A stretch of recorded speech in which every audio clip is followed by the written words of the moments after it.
is making a path to heaven. You are making a path, you so-called believer, you are making a path to hell. That's right.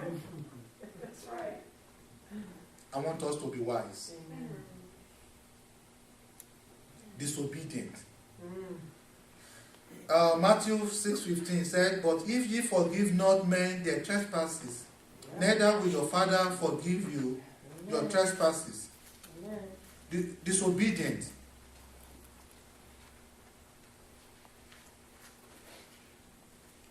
Deuteronomy 28:15-20. It talks about so many things that will happen to those who disobey God. 1 Samuel 15:23. For rebellion is as the sin of witchcraft, Amen.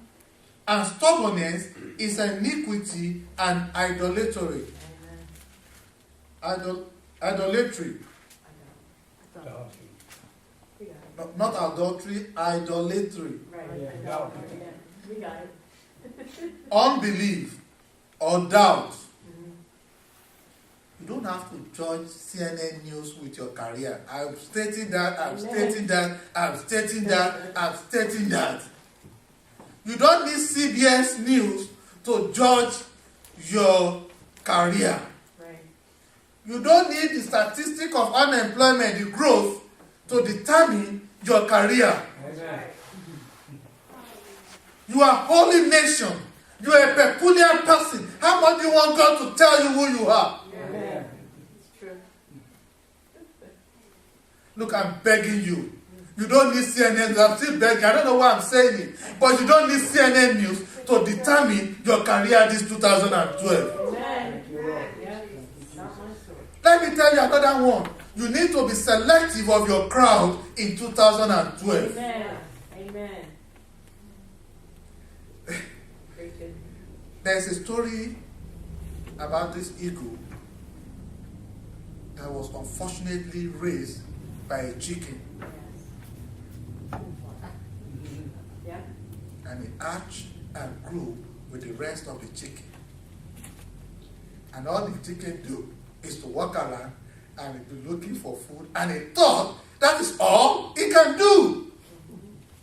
So this eagle, all his life, could not attempt flying. He never attempt shaking because boss doesn't do that. The chicken doesn't do that. And he tailored his life like that until another eagle was flying and he wanted to catch a chicken and he realized that this is not a chicken. And he was so mad at her. I said, look, I've been looking for food all over my life and you sleep and wake with your prey. What's wrong with you? Good point. Then he said, look at me. Do you see me? And do you see yourself in me? He said, yes, you look alike. Then you are me. And I'll show you what you can do. Wrong crowd can make you feel like you are can make your ego think that you are a chicken. Amen. Amen. You have an identity. You don't want to lose it. And don't let anybody sing to you how much they have failed. Because your destiny is not failure in 2012. Amen. You will hear that a lot. It may be funny I'm saying it to you, but you will remember before the end of the year Amen. how much people will call you to tell you their problems. Mm-hmm. I don't want you to second guess yourself. I repeat, I'm going to go back to that vision again. Deception. The door doesn't need a key. It just needs you to approach the wall and it will open. But people look at the wall, they did not see the sense of entrance. And I asked God, he said, deception.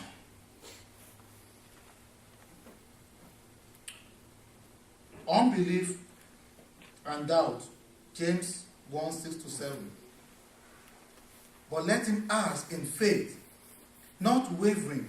For he that wavereth is like a wave of the sea, driven with the wind and tossed. Verse 7. For let him not that man think he shall receive anything of the Lord.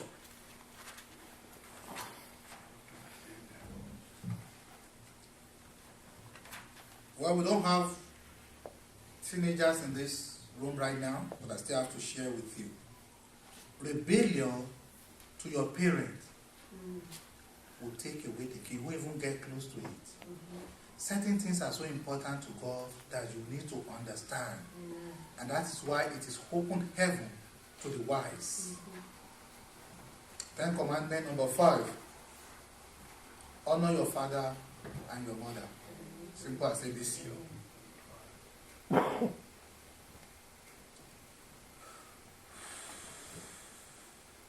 Not paying your tithes. We all know this. If you don't know it, it takes $1. Buy West Message. You need it. And that gets to the point I want to share with you. We always sit down here and we go home. It costs $1 to buy a message. I don't see people troubling Sarah. The Bible says faith cometh by hearing and hearing and hearing and hearing. Sometimes you need to buy this tape and take it home and listen. I heard Donna testifying that he listened to the message. That she listened to the message. How many of us try that? $1 doesn't cost. It's more than it's not even up to the amount you pay on the coffee.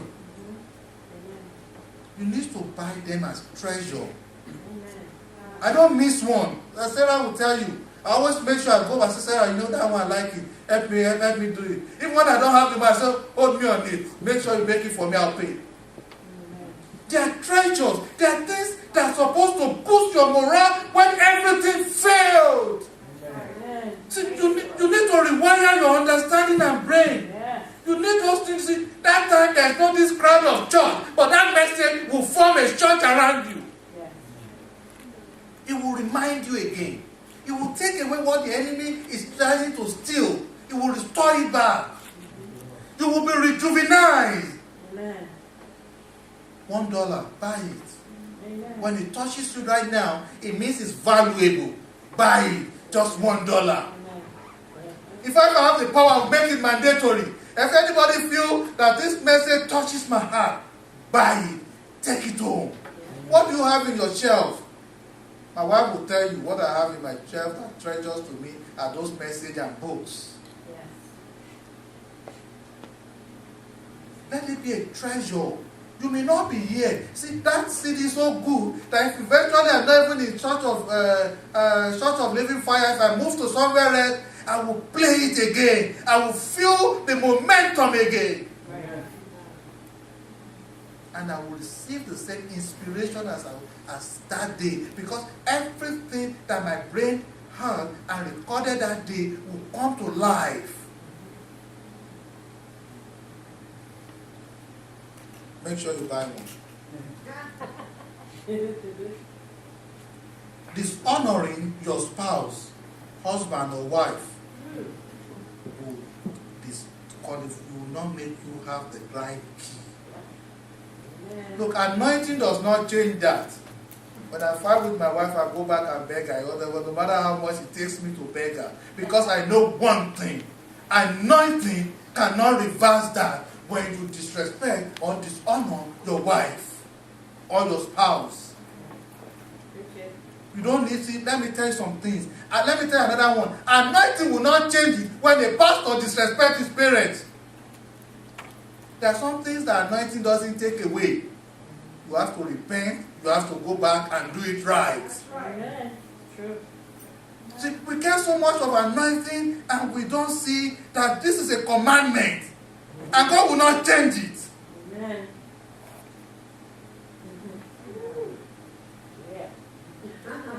There's another part of this message that we don't usually hear people say. The first time it's a whole message. And the first time I preached it was 1995. When the church begins to grow in 1995. And all these young, I was ordained in 1993. But in 1995, we have so much of these young pastors. And they are so like, like they are super anointed. That's how I can describe that. That's the way they see themselves. And it begins to feel that those pastors who have ordained them are nobody. And the Lord said to me, you know what? I should cry. And so I have this big outdoor ministration.